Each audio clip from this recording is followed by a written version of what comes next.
Marketing planning কেন প্রয়োজন? দেখুন, আপনি যেই প্রোডাক্ট উৎপাদন করেন না কেন বা আপনি সেল করেন না কেন, আপনি হন একজন ব্যবসায়ী বা একজন উদ্যোক্তা এবং ব্যবসায়ী কিন্তু দুটো ভিন্ন জিনিস। এই সম্পর্কিত একটা ভিডিও কিন্তু চ্যানেলে দেয়া আছে, দেখে নেবেন ইনশাআল্লাহ।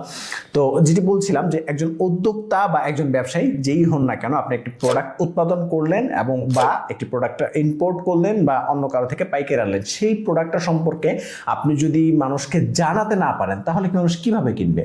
ধরুন আপনি যখন দোকানে যান বিভিন্ন প্রোডাক্ট কিনেন, সেই প্রোডাক্টটা আপনি কেন কিনেন জানেন? কারণ সেই প্রোডাক্টটা সম্পর্কে আপনাকে আগে থেকেই মার্কেটিং করে রাখা হয়েছে, আপনার ব্রেনে ঢুকিয়ে দেওয়া হয়েছে যে এই প্রোডাক্টটা বাজারে আছে।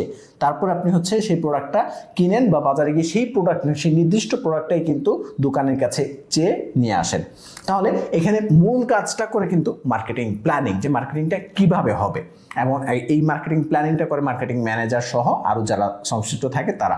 তো মার্কেটিং প্ল্যানিং এবং ম্যানেজার দুইটাই দরকার আছে।